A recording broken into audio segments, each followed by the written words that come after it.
నాన్న, నాకు పాప పుట్టింది. ఏంటి? పాప పుట్టిందా?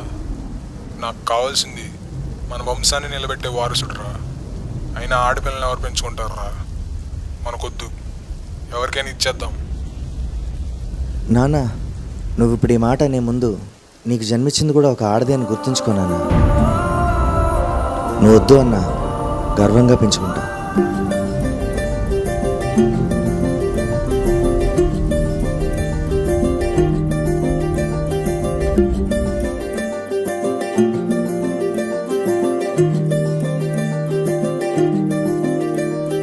మగువా మగువా లోకానికి తెలుసా నీ విలువా? మగువా మగువా నీ సహనానికి సరిహద్దులు కలవా? అటు ఇటు అన్నింటా నువ్వే జగమంతా పరుగులు తీస్తావు ఇంట బయట. అలుపని రవ్వంతా అననే అనవంట వెలుగులు పూస్తావు వెళ్ళేదారంతా.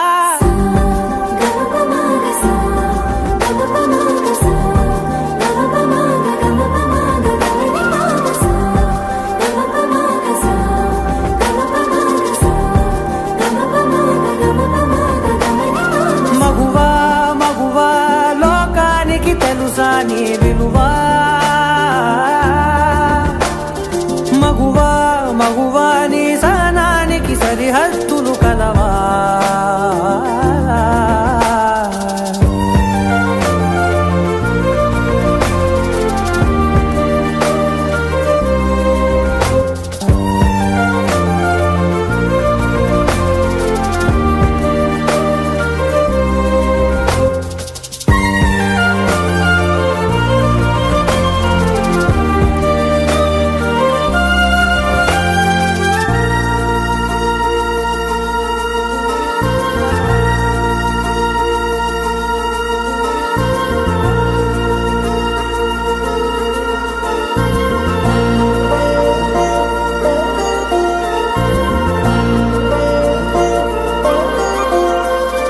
నీ కాటుక కనులు విప్పారకపోతే ఈ భూమికి తెలవారదుగా. నీ గాజుల చేయి కదలాడకపోతే ఏ మనుగడ కొనసాగదుగా. ప్రతి వరుసలోను ప్రేమగా అందుకున్న బంధమా, అంతులేని మీసమా, అంచనాల కందున ఆలయాలు కోరని ఆదిశక్తి రూపమా, నీవు లేని జగతిలో దీపమే వెలుగునా.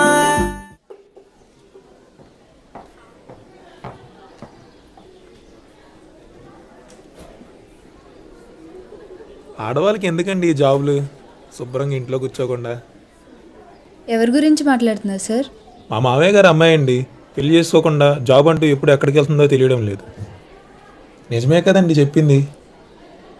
Being a girl means getting judge for every action they make.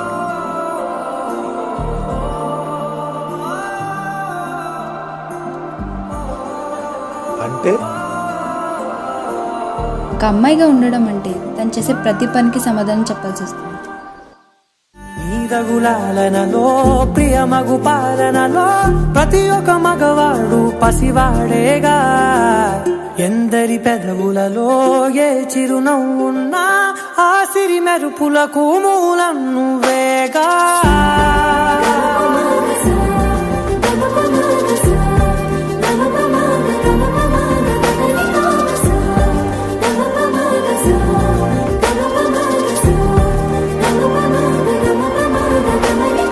మగువా మగువా లోకానికి తెలుసా నీ విలువా? మగువా మగువా సహనానికి సరిహద్దులు కలవా? ఏ స్పర్శ మంచిదో చెడ్డదో అన్న విషయం కూడా పిల్లలకు చెప్పగలగాలి.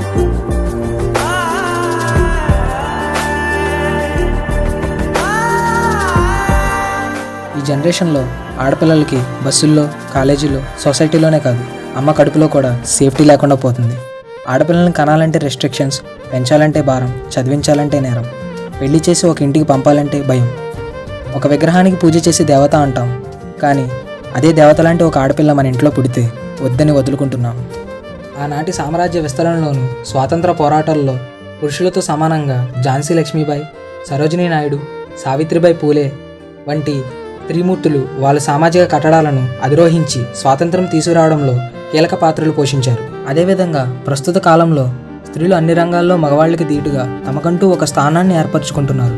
కానీ కొన్ని ఇళ్లలో సమాజాన్ని మెరుగుపరిచే సామర్థ్యం ఉన్న ఆడపిల్లల్ని కూడా వంటింటికి మాత్రమే పరిమితం చేస్తున్నారు. ఎందుకు? ఎక్కడైతే స్త్రీలు పూజింపబడతారో అక్కడ దేవతలు కొలువై ఉంటారు అన్నట్లుగా అమ్మను పూజించు, భార్యను ప్రేమించు, సోదరుని దీవించు, ముఖ్యంగా మహిళను గౌరవించు. కనుక సామాజిక స్పృహ గల సహృదయులందరూ స్త్రీల అభివృద్ధికై సహకరించాలని మా ఆవేదన, ఆలోచన, అభ్యర్థన. ఇట్లు మీ కిరణ్ నడింపల్లి.